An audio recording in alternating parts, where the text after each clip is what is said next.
Bonjour à toutes et à tous, je suis très heureuse de vous retrouver dans Big Five après vous avoir laissé la semaine dernière entre les mains de l'adorable Roland Richard.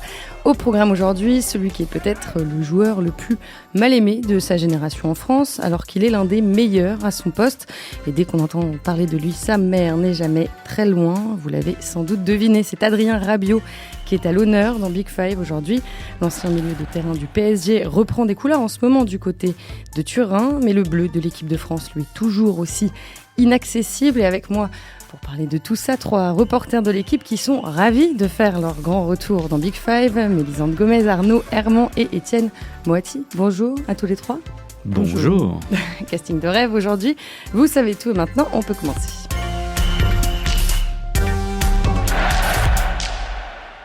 Il a 24 ans, une justesse technique rare, un sens de la passe précieux. Il a été formé au PSG et il évolue aujourd'hui à la prestigieuse Juventus Turin. Il est grand, athlétique, très élégant. Adrien Rabiot pourrait avoir la France à ses pieds, voire l'Europe aussi. Et pourtant, le milieu de terrain traîne l'image d'un sale gosse, arrogant, lunatique, aussi célèbre pour ses caprices que pour ses prestations sur le terrain. Il s'est en plus offert le luxe de refuser le statut de réserviste en équipe de France pour la Coupe du Monde 2018. On va bien sûr en reparler un peu plus tard.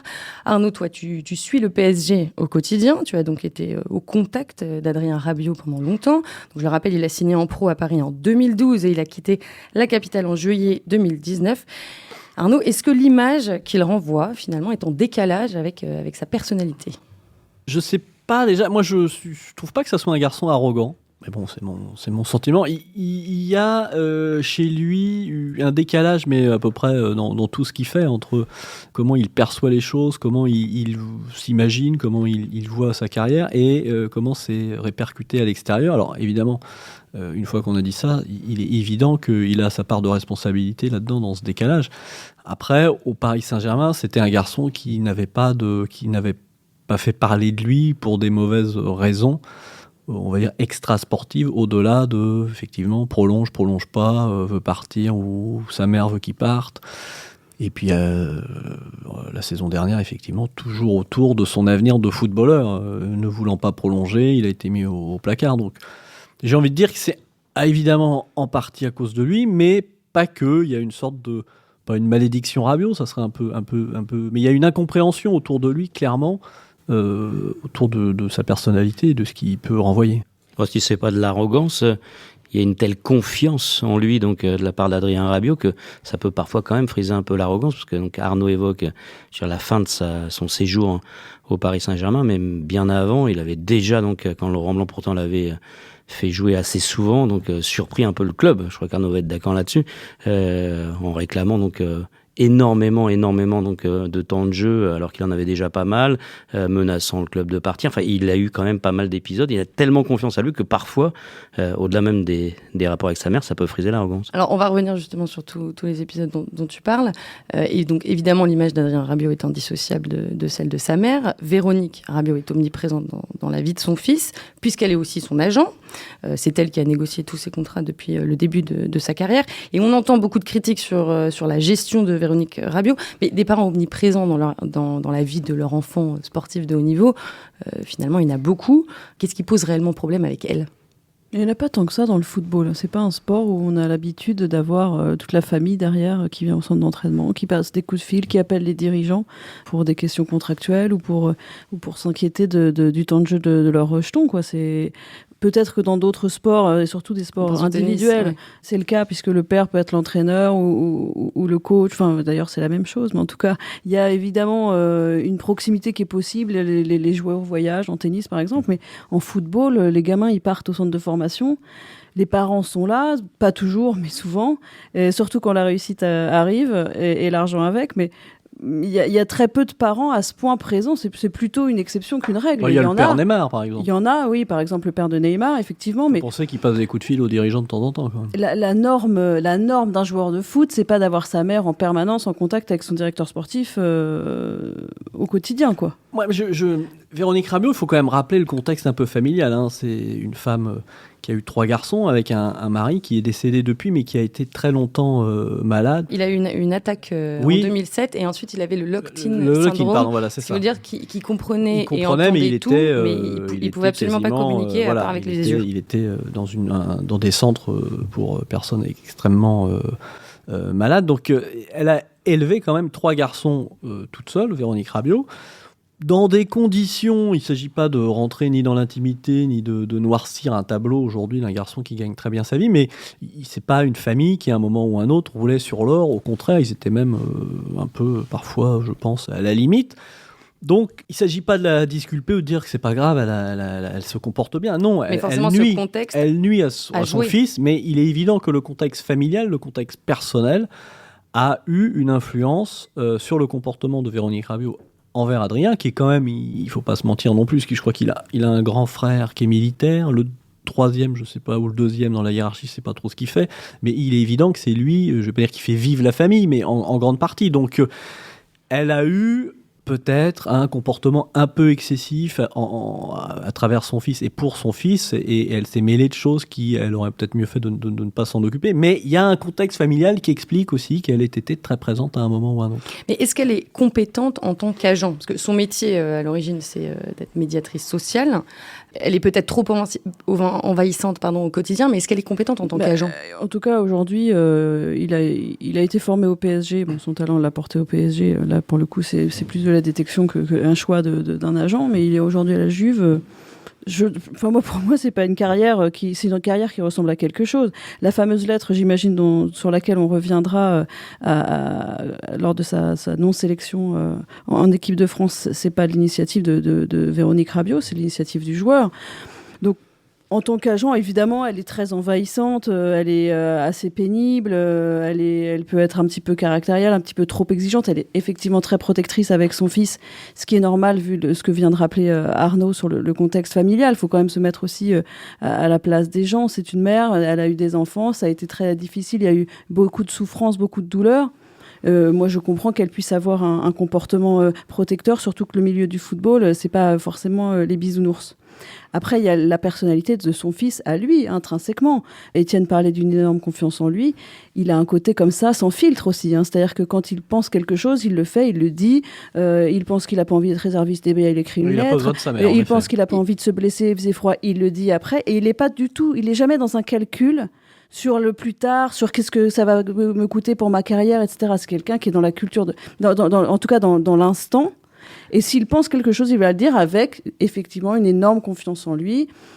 Et donc, c'est pas forcément Véronique Rabiot qui a tout coûté ou qui lui a donné du tort. Je pense que si. Il lui rend quand même pas souvent service parce que la question est de savoir si c'est un bon agent ou pas. Pour moi, c'est pas un bon agent, Véronique Rabiot. C'est pas vraiment un agent non plus. Ah oui, mais il y en a pas d'autres. Donc, oui, il y a des avocats qui travaillent. Ah oui, les avocats sont pas des agents. Tous les joueurs de ce niveau-là ont toujours des avocats qui verrouillent les contrats. Mais ce qu'elle ne sait pas faire, c'est avoir un petit peu de rondeur. Quand on est un agent, il faut forcément à un moment donné négocier. Il faut à un moment donné donner un petit peu pour obtenir autre chose. C'est quelque chose qu'elle ne sait pas faire dans sa carrière au Paris Saint-Germain, puisque finalement c'est son talent qui lui permet aujourd'hui d'être à la Juve, mais est-ce qu'il n'a pas perdu du temps ? Donc il a été exclu du groupe. Alors le Paris Saint-Germain a évidemment des responsabilités, mais lui et sa mère aussi. On va parler tout à l'heure de l'équipe de France, c'est un joueur qui devrait être évidemment dans les 23 assuré à l'Euro. Il en est aujourd'hui très loin, donc tout ça sont aussi des conséquences de ce qu'est la gestion de sa carrière, de sa part à lui, mais aussi beaucoup de la part de sa mère. Alors, justement, on va repartir un peu en arrière pour essayer de bien comprendre la trajectoire d'Adrien Rabiot au PSG. Donc plusieurs épisodes, plusieurs polémiques ont émaillé sa carrière parisienne. Et la première fois qu'il y a eu un problème entre le club et le clan Rabiot, c'était en décembre 2012. Donc à ce moment-là, je le rappelle, Rabiot est professionnel depuis seulement quelques mois. Il joue. Carlo Ancelotti qui le lance. Oui. Et le club organise à ce moment-là ce qui va devenir le traditionnel stage de fin d'année au Qatar. Et le club prend en charge le séjour des compagnes et des enfants, mais refuse d'en faire de même pour Véronique Rabiot et pour l'un des frères d'Adrien. Résultat, la maman refuse que son fiston, qui est mineur à l'époque, s'envole pour le Qatar avec le reste de ses l'année d'après, elle sera là avec ses fils et en stage au Qatar aussi. Mais c'est pas non plus... Alors, c'est encore une fois un sujet qui a créé certaine polémique, mais c'est pas non plus complètement ahurissant comme demande, dans la mesure où le club prenait en charge les conjoints, les enfants des autres joueurs. Elle a considéré qu'il n'avait pas de conjointe à l'époque, et que donc son conjoint ou sa conjointe, c'était sa mère, c'était elle. Donc mais elle a est-ce demandé... que c'était pas le desservir de l'empêcher que de participer à ce stage? C'est évidemment maladroit, comme l'a dit Étienne, elle fait beaucoup de choses maladroitement, mais d'un point de vue, on va dire, éthique ou même d'équité, c'est pas scandaleux qu'elle demande à être du voyage, alors que les femmes et les enfants des autres joueurs sont conviés par le club à Doha. Après, évidemment, c'est une polémique, une des premières polémiques, une polémique qui la dessert et qui et l'une va des en appeler conséquences, d'autres. c'est qu'Adrien Rabiot est parti en prêt à Toulouse. Oui, Sur la deuxième partie de saison. Oui, mais ça n'a pas empêché que après, il a quand même beaucoup joué. C'est un garçon, j'ai pas exactement le nombre en tête, mais je vais peut-être dire une bêtise, mais il a gagné, je sais pas, 5, peut-être 6 titres de champion, ou 4 ou 5 titres de champion avec le Paris Saint-Germain. Donc ça veut dire que c'est un garçon qui, malgré tout, il a gagné je sais pas combien de Coupes de France, je sais pas combien de Coupes d'Europe, pas de Coupe d'Europe, pardon, c'était un lapsus, et de Coupe de la Ligue. La Coupe de la Ligue, Étienne, c'est quasiment la Coupe d'Europe. Arnaud désespère de voir son club gagner un Exactement. jour la Ligue des Champions, mais ça viendra, sois patient. Bon, je vais l'être, je vous crois. Mais il y a ça, c'est quand même un garçon qui a beaucoup gagné au Paris Saint-Germain et qui a beaucoup joué. Il a plus de 200... 37 matchs. Voilà, donc c'est pas non plus anodin. Et encore une fois, c'est un Paris Saint-Germain XXL avec une certaine concurrence à son poste. Même si, bien sûr, il y a plein de maladresses. Mais ce premier épisode du stage à Doha, effectivement, moi, je les accablerai pas, mais c'est une polémique, peut-être une première polémique de trop. Ouais, et ensuite, il y en a eu d'autres. Quand on voit le talent de ce joueur-là, qui était un symbole du club, et que le PSG... Premier joueur sorti du formation à signer pro sous l'ère qatari. Voilà, et il était amené à être le symbole donc, du Paris Saint-Germain Made in Qatar. Ils étaient évidemment donc ravis d'avoir un joueur d'un tel talent, un joueur formé au club, et qui pouvait représenter le futur capitaine du Paris Saint-Germain, puisqu'il est français, qu'il n'y en a pas tant que ça dans l'effectif. Donc tout était réuni. Et c'est vrai que les incompréhensions, de mon point de vue, la mauvaise gestion, on va dire, psychologique, les relations humaines que pouvait entretenir Véronique Rabiot avec l'ensemble donc, du Paris Saint-Germain, je pense, a compliqué quand même une carrière qui était quand même toute tracée, parce que Melisandi, aujourd'hui, il a la Juventus, c'est vrai, il le mérite amplement, mais Adrien Rabiot, pour moi, c'est un talent exceptionnel. C'est un joueur qui a tout, peut-être à part la vitesse, technique exceptionnelle, vision du jeu qu'il a expérimenté et amélioré avec Thiago Motta, avec Verratti, avec tous ceux qui étaient les milieux du Paris Saint-Germain. Il a le jeu de tête, il a la frappe de balle, il a un physique. Donc, qu'il soit aujourd'hui à la Juve, c'est finalement normal. Mais il devrait aujourd'hui être le symbole du Paris Saint-Germain. Mais est-ce qu'au fond de lui, l'année dernière, est-ce qu'il aurait aimé rester à Paris ? Oui. Au fond. Là, je pense qu'à un moment, oui. Étienne, tu accables un peu Véronique Rabiot et le clan Rabiot dans son ensemble. Je trouve aussi que le PSG a une grosse part de responsabilité dans la fin de sa carrière parisienne. Ça, c'est vrai. Et de l'entêtement d'André Henrique. Alors après, il y a aussi, franchement, au Paris, ils n'ont pas toujours bien géré. Ok, Véronique Rabiot, elle fait plusieurs erreurs. Je pense que le PSG aussi, dans le genre, ils font pas mal d'erreurs dans la gestion de certains cas. Et celui de Rabiot, parce que quand tu as un joueur comme ça que tu as formé, et que tu es dans ce projet sportif, effectivement, il est français, il est international, en tout cas, il l'était à l'époque. Tu voulais en faire ton capitaine, c'est un symbole fantastique pour un club qui se cherche aussi un peu une identité, une image, pour accoler à cette marque que aujourd'hui encore qatarienne, mais ça aurait été parfait pour l'identité du club. Et tu arrives à te retrouver 6 mois, à le mettre au placard 6 mois, à lui interdire l'accès de son entraînement. Et il part libre. Et il part libre pour 0 € à la Juventus. Et à la fin, peut-être qu'il va gagner une Ligue des Champions dans un autre club. Et tu n'auras plus que tes yeux pour pleurer. Et sachant qu'au moment de sa mise à l'écart l'année dernière en janvier, Paris manque cruellement de milieu de terrain. Au moment où la négociation se passe mal au niveau de la prolongation, parce qu'il doit voir aussi que Verratti, ils sont cesse prolongés, que les autres sont augmentés, et que lui, vu qu'il a une haute estime de lui-même, et qu'effectivement, il a quand même un peu de talent, il peut estimer qu'il mérite de gagner davantage, comme tous les joueurs, ou en tout cas une énorme majorité des joueurs. Quand t'es le PSG, alors ok, son agent, c'est sa mère, c'est pas facile, etc. Mais quand t'es le PSG, tu dois tout faire pour arranger la situation, pour déminer tout ça et pour garder le joueur. Tu dois tout faire. Je suis d'accord avec ton analyse, mais justement, si à ce moment-là, tu bénéficies d'un agent professionnel. Je veux dire, au niveau du joueur, je pense que tu n'arrives pas à cette situation de blocage. Tu as à un moment donné, une manière donc d'avoir un relationnel avec les dirigeants du club où tu ne te retrouves pas dans c'est noir ou c'est blanc, c'est oui ou c'est non. Il y a des moyens quand même un peu plus subtils que ce qu'elle a mené elle, de mon point de vue, pour arriver à ce que son fils finalement soit revalorisé, que son fils soit prolongé, que son fils soit mis en avant donc par le club. Je pense que c'était possible. C'était plus compliqué avec elle. L'un des arguments de Véronique Rabiot, c'est de dire que le PSG, finalement, n'a jamais vraiment proposé... Oui, il n'y a pas eu de... Je crois qu'ils n'ont jamais eu un contrat en bonne et due forme de prolongation entre les mains. Il y a eu des promesses orales, mais il n'y a pas eu de...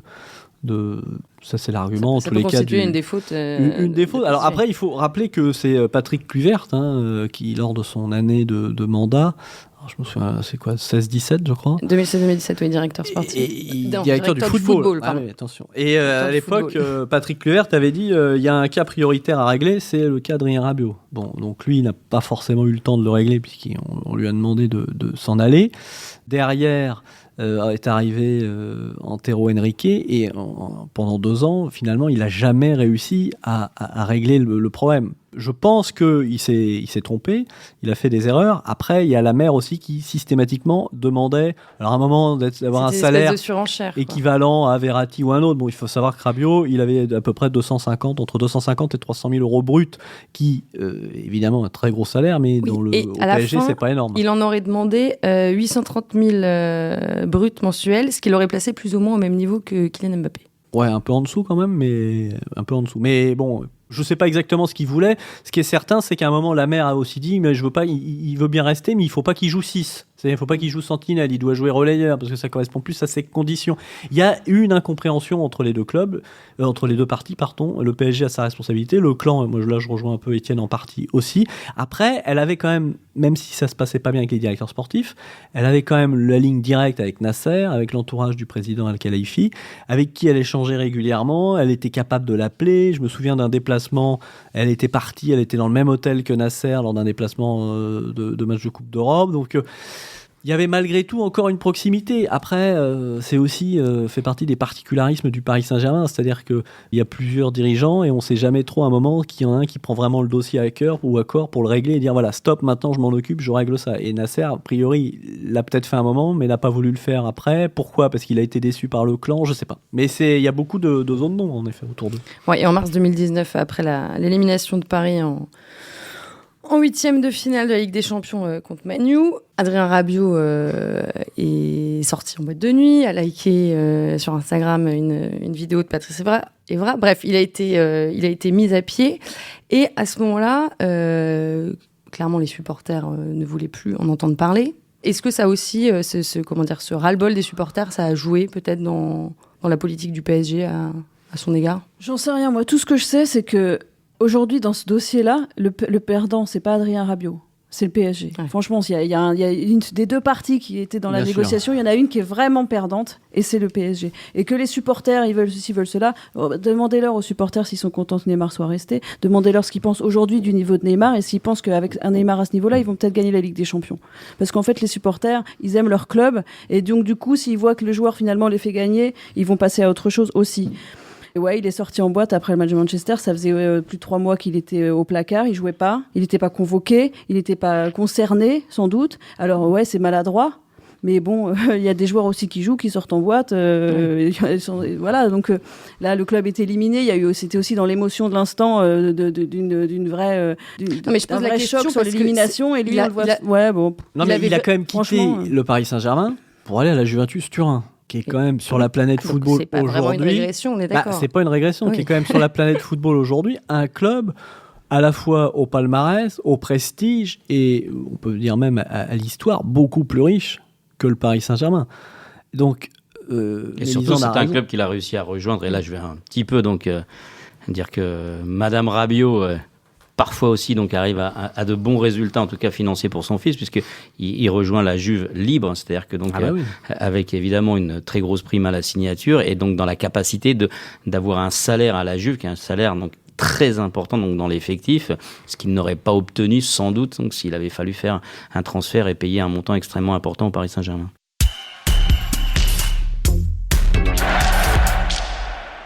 Il y a un événement qu'on a évoqué et qui a marqué pour lui un tournant dans sa relation avec le club, et notamment avec le président Nasser Al-Khelaifi, parce qu'il ne s'est pas senti soutenu par le PSG à ce moment-là. Donc c'est sa non-sélection avec l'équipe de France pour la Coupe du Monde. Deschamps l'avait retenu simplement en tant que réserviste, et Rabiot a refusé ce statut. Il l'a expliqué dans un mail adressé au sélectionneur, puis confirmé sur Instagram. Donc je le cite: si j'ai décidé de me retirer de la liste des suppléants, c'est que je considère que le choix du sélectionneur à mon égard ne répond à aucune logique sportive. Bon, déjà, on est tous d'accord pour dire que c'est sans doute la plus grosse erreur de sa carrière.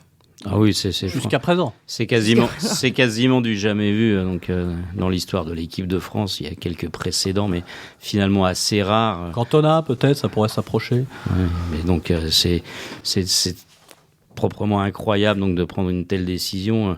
Pour lui, parce que d'abord, rien que sur cette liste des 23, il pouvait être amené à être appelé, puisqu'il pouvait évidemment y avoir des blessures, et il y en a eu d'ailleurs. Donc, non, il n'y en a pas eu. Non, mais il n'y en a pas eu pour lui, mais lui, pour son poste à lui.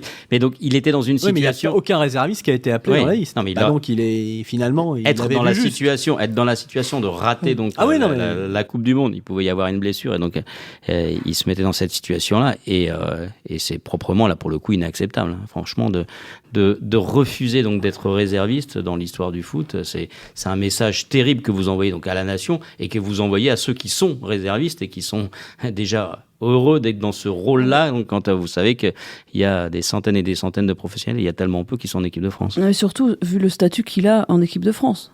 Parce qu'à la limite, si en 2000, on dit à Zidane, t'es réserviste, qu'il envoie une lettre, il y a peu de je chance refuse. en même temps. Non, mais oui, tu vois. Non, mais on comprend. Là, bon. Là, c'est Adrien Rabiot qui a 6 sélections, aucun but, qui a jamais fait un très bon match en équipe de France. Il n'a pas été mal en Allemagne, je crois, en amical. Une fois, je me souviens un match plutôt encourageant en Allemagne, qui n'était pas non plus extraordinaire. Ouais, il a fait même des mauvais matchs. Il a fait des mauvais matchs. Il était jeune, il n'avait rien prouvé. Donc, qu'il soit réserviste, pour le coup, ça répond à une logique sportive dans le cadre d'un groupe de joueurs, avec certains qui ont prouvé des choses, qui ont apporté au sélectionneur, qui n'ont peut-être pas le talent qu'Adrien Rabiot est persuadé d'avoir, et qu'il a sans doute.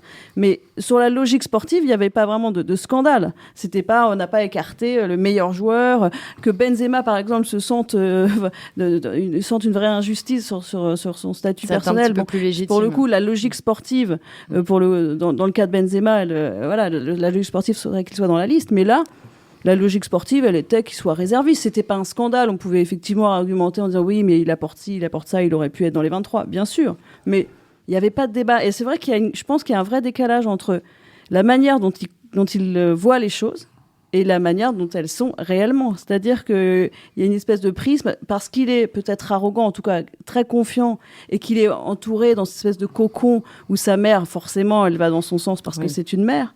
Il a du mal à voir les choses de manière lucide, et c'est là que lui manque sans doute. Tu parlais d'un agent, Étienne, mais en tout cas quelqu'un d'un peu plus distant au niveau émotion, au niveau sentimental, quoi. Et tant que Didier Deschamps sera sélectionneur, il n'a aucune chance de revenir chez les Bleus? Je sais pas. Il y a le président Le Gret qui s'est exprimé il y a pas très longtemps, je crois la semaine dernière. Bon, au sujet, on en parlera peut-être du dernier épisode où elle a fait Véronique Rabiot a refait une sortie sur la non-sélection de son fils. Il n'a pas fermé la porte, lui. Il s'est pas montré vindicatif envers Noël Le Gret. Oui, à Noël Le Gret. Alors c'est pas lui qui décide, mais bon, connaissant sa relation de proximité avec Didier Deschamps, même si Deschamps est un peu plus rancunier, je pense. Voilà, la porte, elle est évidemment pas ouverte aujourd'hui pour Rabiot en bleu, mais on ne peut pas non plus affirmer que tant que Deschamps sera là à 100%, il ne reviendra plus. Mais dans ce dossier, il y a le fond, on vient de l'évoquer. C'est proprement scandaleux donc de refuser, donc, ce qui était quand même un peu le cas, une sélection d'équipe de France. Puis il y a la forme. C'est-à-dire qu'il envoie un mail pour annoncer ça donc, à Didier Deschamps sur sa boîte mail. C'est-à-dire que... Non, c'est même pas Deschamps, je crois. C'est un membre de la délégation, mais je crois que c'est à faire passer à Deschamps. Qui est transféré donc ensuite à Didier Deschamps. C'est-à-dire qu'il l'appelle même pas le sélectionneur. Et derrière, il répond pas alors que Deschamps l'appelle. Exactement. Non. Donc je veux dire, il y a tout un processus. Et il répond en quelque sorte sur Instagram, quoi. Il y a tout un processus qui est franchement incroyable. Vous imaginez Deschamps donc recevoir un mail qui lui a été transféré où il découvre qu'Adrien Rabiot refuse d'être réserviste. Je veux dire, c'est un affront incroyable. Donc, Problème de méthodologie, oui. Ouais, Deschamps est revenu donc avec pas mal de joueurs donc avec qui il a eu des soucis. Je pense que ça va quand même être plus compliqué pour Adrien Rabiot parce que on a certains de nos followers sur Instagram qui se demandent s'il pourrait être là pour l'Euro. Et puis ça semble. Et puis depuis surtout c'est que Rabiot à aucun moment n'a entrepris de démarche pour essayer de s'excuser. Et c'est quand même ça l'essentiel. C'est qu'aujourd'hui, il y a eu des démarches, on va dire, de la part de la Fédération française de football, puisque donc Noël Le Graët, par le biais de ses services, après a essayé donc d'avoir une rencontre avec le joueur qui n'a jamais eu lieu. Et en tout cas, il n'y a jamais eu de prise de position d'Adrien Rabiot pour dire je regrette ce que j'ai fait. Je vais juste te rappeler, quand même, pour les auditeurs, le dernier épisode du feuilleton entre les Bleus et le clan Rabiot. Donc, chez nos collègues de l'équipe d'Estelle, il y a 15 jours, Véronique Rabiot a déclaré qu'il n'y avait eu donc aucune tentative de contact de la part de Noël Le Graët après la Coupe du Monde. Contrairement à ce qu'il avait affirmé dans nos colonnes, Monsieur Le Graët est un menteur, il n'a jamais proposé de rendez-vous à Adrien. Donc Le Graët, lui, affirme qu'il a demandé à voir le joueur, mais que sa mère a répondu qu'elle irait seule. Pourquoi est-ce que Adrien Rabiot n'a tout simplement pas voulu voir Noël Le Graët ? Alors c'est plus compliqué que ça en fait. Ce qui se passe, c'est que il y a Étienne l'a évoqué, il y a une approche des services de Noël Le Graët.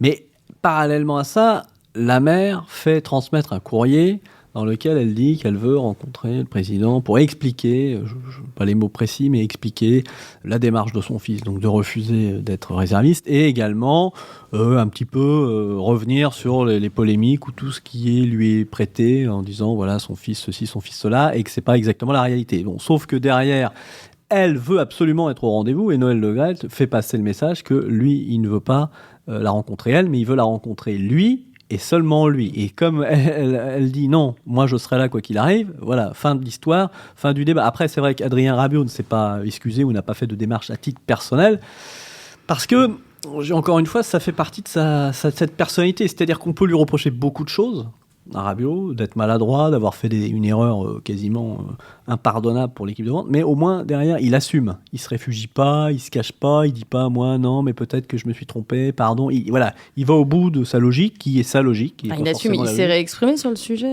non. Depuis. Ce qu'il faut dire quand même, c'est que la fédération vis-à-vis de lui n'a pas été si méchante que ça, parce qu'ils n'ont pas cherché par exemple à obtenir une suspension donc d'Adrien Rabiot donc suite à ce refus de sélection, même si peut-être du côté du clan Rabiot on considère que c'est pas un refus de sélection, mais ça pouvait y être assimilé. Ensuite, il y a quand même une démarche. Je veux dire, Noël Le Graët, son but c'était quoi ? Son but c'était de recevoir le joueur, de discuter avec lui de manière un peu paternaliste, de dire voilà. Surtout qu'il l'aime bien en plus. Exactement. Tu as fait sans doute une grosse bêtise, mais je veux dire, tout n'est pas fini dans la vie. Didier Deschamps peut te rappeler, etc. D'essayer de rabibocher un petit peu tout le monde. Et donc, au lieu de ça, je veux dire, il prend un scud un an après, ou pas loin d'un an après, ce qui était son interview. Le timing est assez spécial, parce que l'interview de Noël Le Graët, c'était en mars 2019. Oui, je suis bien placé pour le savoir. C'est moi qui l'ai réalisé, cette interview. Et donc, près d'un an plus tard, finalement, elle répond à cette interview en disant il ne m'a pas contacté, moi, directement, etc. Et le timing, on est à quelques mois de l'Euro. Elle a l'Euro en tête. Voilà. Ou éventuellement, moi je crois que, comme Arnaud, que sans doute même pas vraiment. C'est-à-dire qu'il y a beaucoup et tellement de maladresse que finalement, elle handicape la carrière de son fils. Elle a dû tomber sur l'émission. Et je crois que c'est vraiment comme ça que ça s'est passé. Elle a vu ce débat et elle a pris son téléphone et elle a appelé la chaîne L'Équipe. Elle a même pas été sollicitée.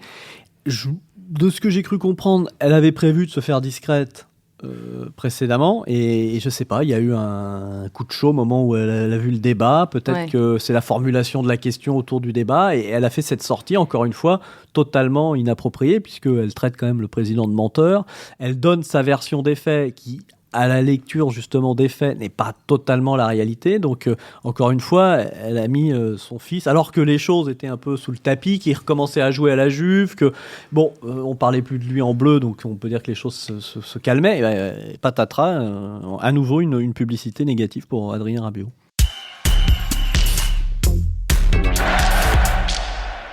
Tu parles de la Juve, on va quand même aller un peu sur le terrain maintenant. Donc Rabiot est arrivé à la Juve cet été, un des plus grands clubs d'Europe, on le sait, pour nourrir de nouvelles ambitions. Sauf que la Juve a un effectif très fourni, notamment au milieu de terrain. Pjanic, Can, Bentancur, Khedira Ramzi, l'inévitable Blaise Matuidi évidemment. Du coup, Mélisande, il a eu un peu de mal à s'imposer. Aussi parce qu'il n'avait pas joué depuis 6 mois. Je pense qu'il y avait beaucoup de ça au niveau du rythme. Hein. Il y avait 6 mois de blanc carrément au PSG. Il y avait pas mal de pression parce qu'il est arrivé libre, donc il a eu le 3e plus gros salaire du vestiaire et devant c'est Ronaldo et Dybala. Donc ça le mettait quand même un petit peu sous le feu des projecteurs. Il était très attendu, Rabiot, parce que pour toutes les raisons qu'on vient d'évoquer, les épisodes, les anecdotes, les feuilletons avec les Bleus et toute la presse italienne en avait fait beaucoup.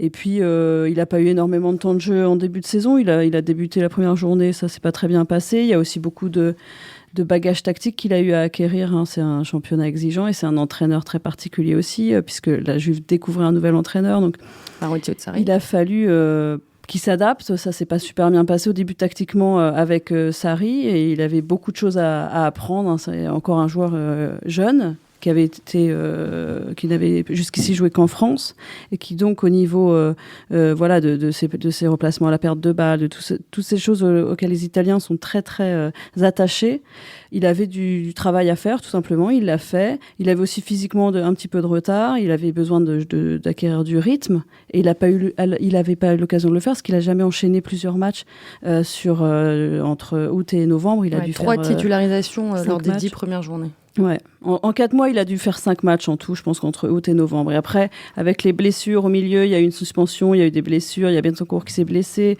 il y a Khedira qui s'est blessé, Pjanic aussi. Il a eu du temps de jeu. Alors, à sa décharge, il a pas mal joué à droite, hein, puisque comme vous le disiez, Matuidi joue à gauche, Matuidi joue beaucoup.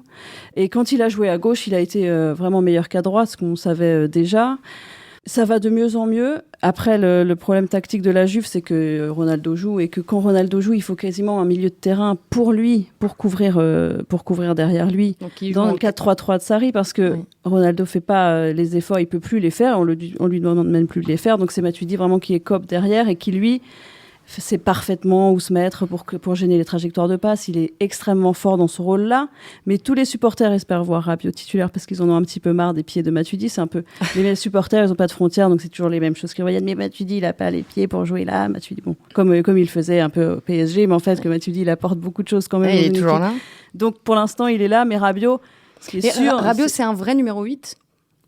C'est un vrai relayeur. Pour moi, c'est un relayeur à gauche. Ça aurait pu être aussi un vrai numéro 6, une sentinelle. C'est l'une de nos il peut tout faire, à mon avis, dans un milieu. De nos followers sur Instagram, c'est est-ce qu'il est meilleur en 6 ou en 8 ? Bon, pour l'instant, il a quasiment jamais joué en 6, Rabiot, de sa carrière. Thiago Motta pense que ça serait une fabuleuse sentinelle. Oui, mais Sarri en a parlé aussi. Hein, il le voit très bien meneur de jeu reculé un petit peu devant la défense.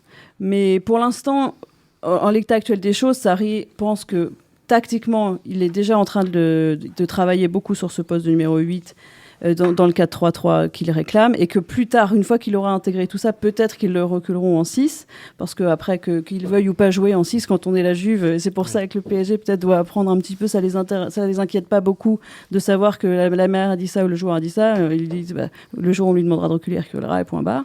Jusqu'ici, bon, ça c'est...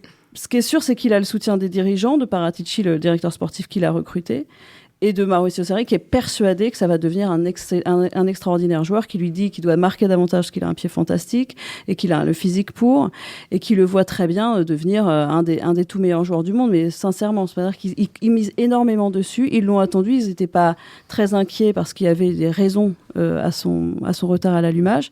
Après, ça va être mentalement, comment il va évoluer aussi, comment il va grandir dans tout ce dont on a parlé précédemment, quoi. C'est-à-dire qu'à un moment donné, il faudra qu'il gère les contrariétés. Ouais. Là, il va falloir qu'il mûrisse les contrariétés de la première partie de saison. Véronique Rabiot ne devait pas être très loin d'aller voir les dirigeants de la Juve pour leur demander est-ce qu'ils soient prêtés puisqu'ils ne jouaient pas. Oui, mais même toute l'affaire de son positionnement montre la rigidité d'Adrien et de sa mère, parce qu'à un moment donné, au Paris Saint-Germain, on avait besoin d'un numéro 6, et comme le dit Thiago Motta, je pense que Adrien Rabiot a tout pour être une sentinelle de très très haut niveau, parce qu'il a une vision du jeu, il a le physique, il a le pied pour ça, et l'équipe de France aussi a éventuellement besoin d'un numéro 6, d'une sentinelle. Donc si on gère la carrière d'Adrien Rabiot, on se dit pourquoi pas, finalement, c'est peut-être pas si mal que ça. Ouais. Et ils se sont entêtés, donc absolument pas vouloir qu'Adrien joue en numéro 6. Et franchement, il peut faire les deux. Et si on vous demande de jouer en numéro 6, que ce soit au Paris Saint-Germain ou en équipe de France, à la limite, vous dites pourquoi pas. Eh bien, ce sera le mot de la fin. Il faut qu'on s'arrête là. Merci à tous les trois, Mélisande Gomez, Arnaud Herman et Étienne Moati. C'était passionnant d'animer cet épisode sur ce joueur si spécial qui est Adrien Rabiot. Et peut-être qu'un jour, les polémiques cesseront et que nous le verrons à nouveau porter le maillot de l'équipe de France. Vu l'étendue de son talent dont on vient de parler, ce ne serait pas une mauvaise nouvelle. Chers auditeurs, je vous le répète, vous avez la possibilité de nous poser des questions sur Instagram avant l'enregistrement de Big Five. Et vous pouvez aussi réécouter d'anciens épisodes, comme par exemple celui de la semaine dernière sur l'Atlético de Madrid, avec le derby madrilène qui se profile le samedi 1er février, ou bien celui intitulé Tous contre le Bayern, à l'occasion du choc de la Bundesliga Leipzig-Mönchengladbach. Ce sera le 1er février également. N'hésitez pas à nous laisser des commentaires, des étoiles ou à vous abonner à Big Five. À très vite.